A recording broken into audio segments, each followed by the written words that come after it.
is time for a visit with 25th District Congressman Roger Williams. Welcome, sir. How you doing?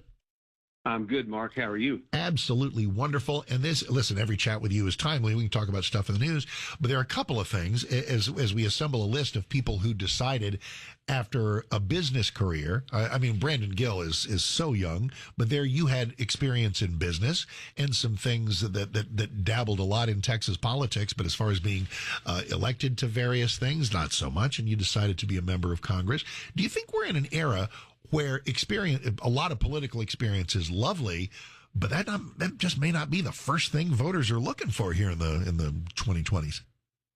No, I think, the more people get involved and watch politics, I think they begin to think, we need some fresh blood in there. I mean, that's the reason I ran about 15 years ago, because I didn't think anybody was fighting for me. I didn't think they were fighting for small business. I didn't think they were fighting for Main Street.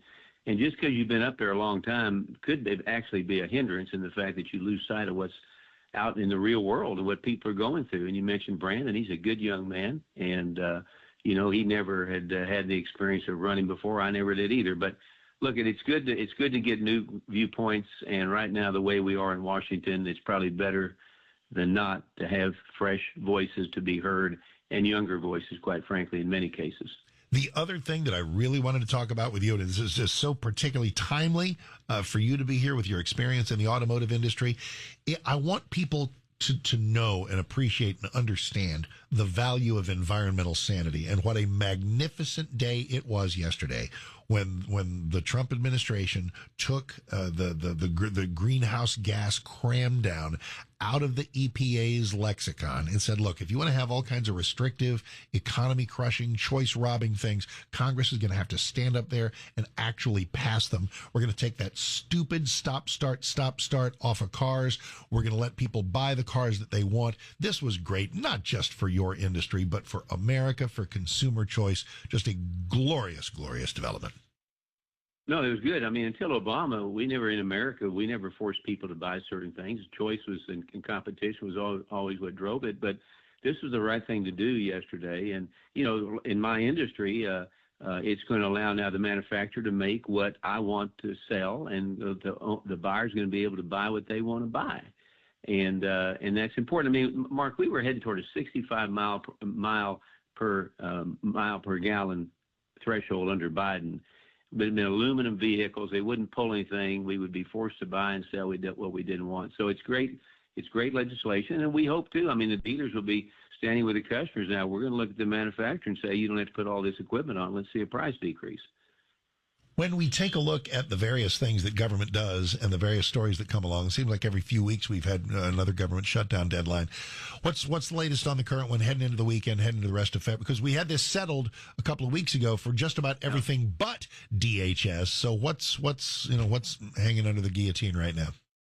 Well, the Democrats are they're forcing a shutdown. I mean, the fact of the matter is, who shouldn't be excited about defending Homeland Security and TSA agents and Secret Service, and list goes on and on and on. But they've made it political. They want to not vote on this because they're not sure what they want to do with Homeland Security. They pulled it out of the appropriations. We got all the bills passed appropriation-wise, but this one.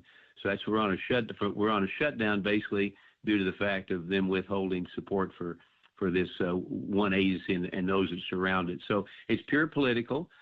Frankly, they got funded, Homeland was funded in the big, beautiful bill. So they're holding these other agencies hostage. And it's a shame because they just recovered from the last one the Democrats started. So we'll see what happens. But defending America is pretty damn important to everybody. Indeed. Here's another thing that's really important to people right now. And speaking of people's resume, you were Texas Secretary of State, so you know a little something about election security, about election reliability. What is the holdup for the SAVE Act? Why isn't this the most obvious thing in recent legislative history? This stuff is easy. This says if you're a citizen and you have to prove it, then you can vote. And of course, the Democrats always say, well, that's dead on arrival. It's for one reason, Mark, and you talk about it all the time. The fact of the matter is they want illegals to be able to vote so they can control every election. And it breaks the law. And the SAVE Act simply says that you need a government ID, that a driver's license or a passport that has your picture and says who you are, and you can vote and realize the great opportunities this country has through voting. But if you're illegal and you don't even know how to say the Pledge of Allegiance or whatever it may be, you're not a good candidate to be voting. That's all the SAVE Act does. It's bipartisan. We need to pass it, but that's where we are right now. Well, and also, because here you are in the House, and we'd always want to point down the hall and say it's their fault, but it is Senate procedures. It's that flippin' filibuster that keeps this from being the case. It takes 60 votes to overcome what would be a Democrat filibuster. Mike Lee's on board for getting rid of it. Ron Johnson's on board for getting rid of it. Brother Cornyn has a newfound MAGA familiarity that he's working on to try to beat Ken Paxton. He hasn't been real vocal about getting rid of it. It all comes down to Senate Majority Leader John Thune, who just doesn't seem to want to get rid of the filibuster. Well, and I'm disappointed there. I mean, the truth of the matter is we all know, too, that if the Democrats ever get in power, they will do away with the filibuster. And that's what President Trump has always said. Well, we're in control, and the world is different. The world is different than it was in the past. And while we're in control, we need to pass conservative legislation that 75 million people voted for us to do by electing President Trump. So I would hope that they get that on the floor, take a look at the filibuster. Like you said, 51 can, a simple majority can pass the SAVE Act, and then we can actually save elections in the future. So it's interesting. We have the text line that people are asking me stuff, and they hit me with stuff when you're on, because it's sometimes it's congressional stuff, and sometimes it is automotive stuff when you're here, because it's always great. Somebody asked, is the V8 dead? I mean, will we be able to get hardly anything with a V8 anymore? Well, I think if people want it, they're going to get it, and especially now after this legislation, because now these manufacturers don't have to average out what their EPA miles per gallon standard is like they used to do before.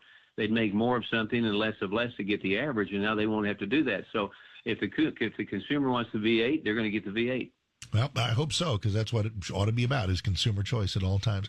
All right, last thing for our last couple of minutes. Everything is about winning the midterms. There are some occasional special elections, including one in Texas, that Democrats have taken a look at and said, oh, it's coming. Change is coming. James Carville says we're going to get obliterated in the midterms. I don't turn to James Carville for wisdom on most things. But what would you like to have happen? What would you tell people who are running as Republicans, trying to keep their jobs, trying to flip seats? What is the best logical path toward us doing well and expanding our leads in the Senate and the House on November 3rd? Well, I believe we're going to be successful. I really do. I think in a way we start out ahead of the game because the other side is so disengaged. It is time for a visit with 25th District said, Congressman Roger Williams. Welcome, sir. How you doing? And Republicans, we win every time. Mark, how are you? We lose. Absolutely wonderful. And this, listen, every chat with you is timely. We talk about stuff in the news. But there are a couple of things as we assemble a list of people who decided after a business career. I mean, Brandon Gill is so young, but there you had experience in business and some things that dabbled a lot in Texas politics, but as far as being elected to various things, not so much, and you decided to be a member of Congress. Do you think we're in an era where experience, a lot of political experience is lovely, but that just may not be the first thing voters are looking for. It's like the boy who cried wolf, except it's not, because especially in these times, every election is an opportunity where we either keep the sin, where we either try to get rid of insanity, which is what we tried to do, and we didn't always succeed back through the generations. And if we achieve sanity, sanity is always extinct, one election away. So it's true. We're not being over dramatic at all. Out in the real world. No, we have to vote. I mean, and that was evident in the election you referred to.